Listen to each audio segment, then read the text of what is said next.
माननीय सदस्यगण, ये सदन 1975 में देश में आपातकाल इमरजेंसी लगाने के निर्णय की कड़े शब्दों में निंदा करता है।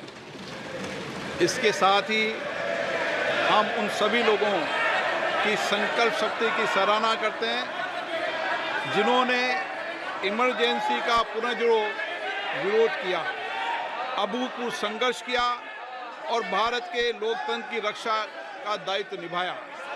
भारत के इतिहास में 25 जून 1975 के उस दिन को हम हमेशा काले अध्याय के रूप में जाना जाएगा। इस दिन तत्कालीन प्रधानमंत्री श्रीमती इंदिरा गांधी ने देश में इमरजेंसी लगाई और बाबा साहब अम्बेडकर द्वारा निर्मित संविधान पर प्रचंड प्रहार किया था। भारत की पहचान पूरी दुनिया में लोकतंत्र की जननी के तौर पर है। भारत में हमेशा लोकतांत्रिक मूल्यों और वाद संवाद का समर्थन हुआ, हमेशा लोकतांत्रिक मूल्यों की सुरक्षा की, उन्हें हमेशा प्रोत्साहित किया गया। ऐसे भारत पर श्रीमती इंदिरा गांधी द्वारा तानाशाही थोप दी गई, भारत के लोकतांत्रिक मूल्यों को कुचला गया और अभिव्यक्ति की आज़ादी का गला घोटा गया।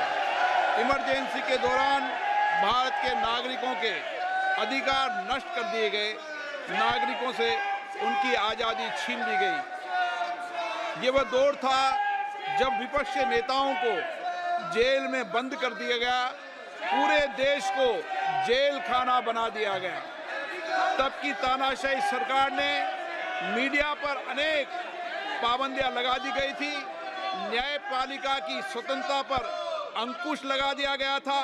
इमरजेंसी का वह समय हमारे देश के इतिहास में अन्याय काल का एक काला खंड था। आपातकाल इमरजेंसी लगाने के बाद उस समय कांग्रेस सरकार ने कई ऐसे निर्णय किए जिन्होंने हमारे संविधान की भावनाओं को कुचलने का काम किया। क्रूर और निर्दयी maintenance of internal security act Misa में बदलाव करके कांग्रेस पार्टी ये सुनिश्चित किया कि हमारी अदालतें मीसा के तहत गिरफ्तार लोगों को न्याय नहीं दे पाए।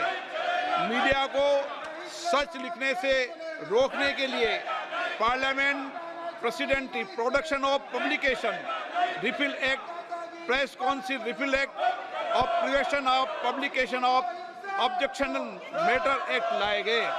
इस काले खंड में संविधान में 38वां, 89वां, 40वां, 41वां, 42वां संविधान संशोधन किया गया। कांग्रेस सरकार द्वारा किए गए संशोधन का लक्ष्य था सारी शक्तियां एक व्यक्ति के पास आ जाए, न्यायपालिका पर नियंत्रण हो, संविधान के मूल सिद्धांत खत्म किए जा सके।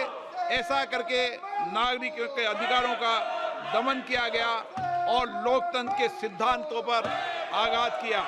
इतना ही नहीं, तत्कालीन प्रधानमंत्री श्री इंदिरा गांधी ने कमिटेड ब्यूरोक्रेसी और कमिटेड जुडिशरी की बात कही, जो उनकी लोकतंत्र विरोधी रवैये का एक उदाहरण है। इमरजेंसी अपने साथी ऐसे असामाजिक और तानाशाही की भावना से भयंकर चुनौतियों को लेकर आई, जिसने गरीबी, दलित और वंचितों को तबाह कर दिया।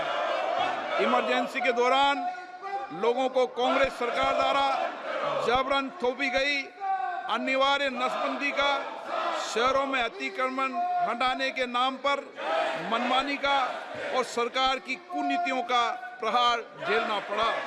ये सदन उन सभी लोगों के प्रति संवेदना जताना चाहता है। 1975 से 1970 कालाखंड अपने आप में एक ऐसा कालाखंड है जो हमें संविधान के सिद्धांतों, संघीय ढांचे और न्यायिक स्वतंत्रता के महत्व को याद दिलाता है। ये कालखंड हमें याद दिलाता है कैसे उस समय हम सभी पर हमला किया गया, क्योंकि जिनकी रक्षा आवश्यक है। ऐसे समय में जब आपातकालीन इमरजेंसी के 50वें वर्ष में हम प्रवेश कर रहे हैं, ये 18वीं लोकसभा बाबा साहब अंबेडकर द्वारा निर्मित संविधान को बनाए रखने, इसकी रक्षा करने और इसे संरक्षित रखने की अपनी प्रतिबद्धता को दोहराती है। हम भारत में लोकतंत्र के सिद्धांत, देश में कानून का शासन और शक्तियों का विकेंद्रीकरण अक्षुण्ण रखने के लिए प्रतिबद्ध हैं। हम संवैधानिक संस्थाओं में भारत के लोगों की आस्था और उनके अभूतपूर्व संघर्ष, जिनके कारण इमरजेंसी का अंत हुआ और एक बार फिर संवैधानिक शासन की स्थापना हुई, उनकी सराहना करते हैं।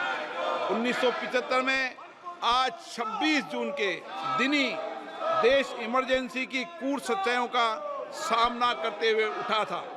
1975 में आज ही के दिन कैबिनेट ने इमरजेंसी का पोस्ट फैक्टो रेक्टिफिकेशन किया था। इस तानाशाही और असंवैधानिक निर्णय पर मोहर लगाई थी। इसलिए हमारी संसदीय प्रणाली अनगिनत बलिदानों के बाद मिली दूसरी आज़ादी के प्रति अपनी प्रतिबद्धता को दोहराने के लिए आज के प्रस्ताव किया जाना आवश्यक है। अब हम ये जानते हैं कि हमारी युवा पीढ़ी लोकतंत्र के इस काले अध्याय के बारे में जरूर जानना चाहिए। इमरजेंसी के दौरान गैर कानूनी गिरफ्तारियां, सरकारी प्रताड़ना के चलते अनगिनत लोगों को यातनाएं सहनी पड़ी थी। उनके परिवार उनको असमित कष्ट उठाना पड़ा था। इमरजेंसी ने भारत के कितने नागरिकों का जीवन तबाह कर दिया था, कितने लोगों की मृत्यु हो गई थी। इमरजेंसी के इस काले खंड में कांग्रेस की तानाशाह सरकार के हाथों अपनी जान गंवाने वाले भारत के ऐसे कर्तव्यनिष्ठ और देश में प्रेम करने वाले नागरिकों की स्मृति में हम सब 2 मिनट का मौन रखते हैं।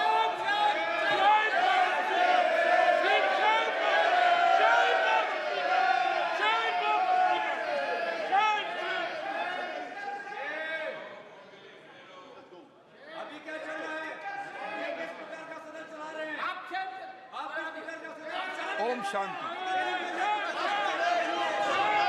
सभा की कार्रवाई दिनांक 27 जून 2024 को राष्ट्रपति के अभिभाषण की समाप्ति के आधे घंटे के पश्चात